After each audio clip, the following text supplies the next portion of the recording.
Scientists unveil a lunar base concept having to do with inflatable lunar bases to go on the moon. This is by the European Space Agency.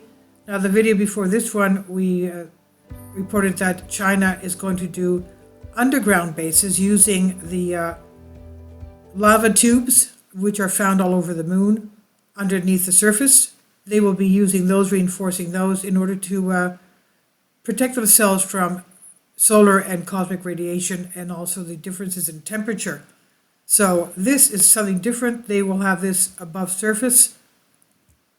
Today's Artemis launch may have been postponed again, but scientists still have their eyes set on a return to the moon and perhaps even setting up the inflatable moon base.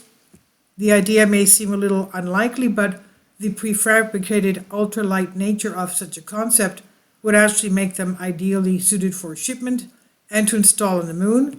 The lunar base concept comes from Thomas Herzig and his colleagues at Vienna, Austria-based inflatable structures specialist Pneumocell, and these are their images.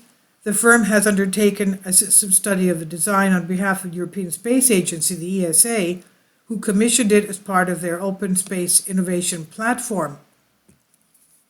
According to the ESA, these inflatable bases, made up of a collection of donut-shaped habitats, would be sited beside the lunar poles in regions and near perpetual solar illumination. Once inflated, these habitats would be buried under 4 to 5 meters of lunar regolith for radiation and micrometeorite protection.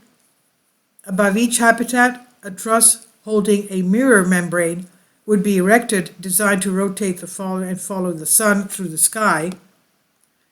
Sunlight from the mirror would be directed down through an artificial crater, from which another cone-shaped mirror reflects it into the surrounding greenhouse. The designs could easily be delivered to the moon, Pneumocell said. The researchers explained, "We checked which of the existing or planned spaceships could be used to transport the material and astronauts to the lunar site. The low weight and the modular structure of the components are a large advantage compared to the other proposals. The SpaceX Starship would clearly be able to transport the necessary components to the moon. Our concept could also be realized with the help of smaller rockets like the Ariane 64, in combination with the planned European Large Logistic Lander. The planned lunar gateway is not absolutely necessary to realize our moon habitat concept, but in case it's being built, it can also be a part of the mission," they said.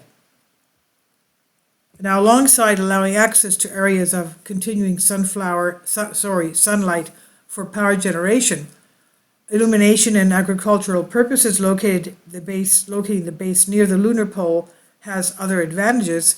The team explained, additionally, the ability to mine ice is another good reason to build the habitat near the poles. There are permanently shadowed regions of the pole caps where the temperature never rises above 200 degrees Kelvin, that's minus 100 degrees Fahrenheit. There and here, they explain, water ice never could turn into vapor in the vacuum. Water ice is coveted because it could be broken down into its oxygen and hydrogen components in order to provide both life-sustaining air and potential fuel. Pneumocell's research team concluded a biological continuation of the study would be to build a prototype, of course, on Earth. This, they explained, could be used to investigate various details of the suggested components in more detail. Examples are the performance of the electrostatic mirror foils, the life cycle inside the greenhouses, or the material properties of the inflatable foils and the transparent foil through which the solar illumination enters the greenhouse. And the full findings of the study are in ESA's Nebula Public Library website. Now, my question is, okay, they want to put 4 or 5 meters of regolith cemented over these inflatable domes. Who's going to do that? Are the astronauts themselves going to construct this? That's obviously very dangerous and very tenuous. So who's going to put that 4 or 5 meter cement type of insulation over these domes? This is by Ian Randall on Express UK. Please leave your comments. Thank you for your support. Kindly support my Patreon account, the daily posts are 5 videos daily, and they are totally different from what I have on my YouTube channel. Thank you so much for your support and that you find all my content so interesting. You'll find the Patreon account details in the description box below.